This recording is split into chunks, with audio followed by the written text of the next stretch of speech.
Hello, money and banking students. We're now in week 5, so we've officially finished halfway through the course, so only 4 more weeks to go. So just keep plugging along, stay strong. This week we have a little bit lighter week with just chapter 14 and 15. Chapter 14, you're going to look at savings institutions, credit unions, finance companies, understand the balance sheets and the regulations. Just briefly thinking about like savings institutions, they did experience a lot of issues in the 80s and 90s, and there had to be a lot of reform.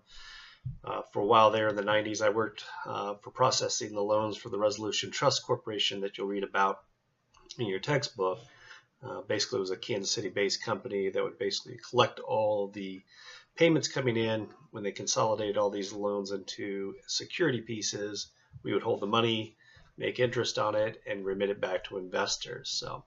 And they also talk about the credit unions. I worked for a credit union for a while, actually the U.S. Central Credit Union. They mentioned the book that had to go into conservatorship because they had too many toxic assets and it had to be taken over by the government. So some of those credit unions are no longer in existence anymore. A big difference with credit unions, though, is that the deposits represent the ownership and they're nonprofit. So there's always been a big debate between banks and credit unions in this true field of membership. Do credit unions have an unfair advantage? So I think it's definitely beneficial to belong to a credit union because you do typically get lower interest rates on loans or might get a little bit higher interest rate, and you're not reporting to a corporate shareholder. You're kind of reporting to yourself. You are the members of it. And then finance companies generally charge a much higher interest rate, but might provide loans for personal loans, for cars, for credit financing. So you'll read a lot about this in the book, and a lot about as I said, the balance sheet, their assets and liabilities, and also the regulation. When you get into chapter 15, you can get more look at the insurance industry. I think about general insurance. This book covers. It talks a lot about the life insurance, the different types, whether it's term, where you're not guaranteed any payout. At the end, it only pays out if you were to die, so you're just kind of paying insurance for that time period, or whole life that does have a set payout at the end depending on what the agreement was of that policy. And there's other, they mentioned like universal and other products that might be tied to mutual funds that have different options.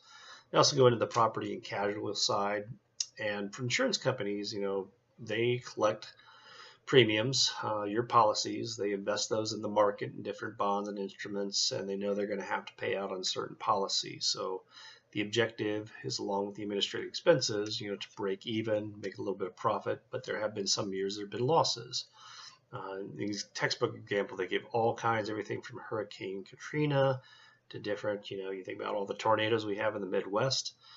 These things do raise our policies, but in one situation, especially I mentioned with September 11th, that the government had to step in and bail out because the losses just were so huge. So again, with that, you're going to look a little bit about their asset liability management and the regulation in that industry and some trends. So for this week, you're going to have your regular quiz, your homework, the forum discussion. Again, try to pick a current event article, something like within the past month, I'd say tied to savings, credit unions, finance companies, the insurance industry, and get it posted early so we can start that discussion. But if you have any questions, do send me an email via the course, and I'll get back to you that day or the following day at the latest. But everybody get a little bit of breather this week, a little less reading, but start thinking about that project week 7, because after this, it really starts pushing along and goes quickly. So have a great week, and I'll talk to you online.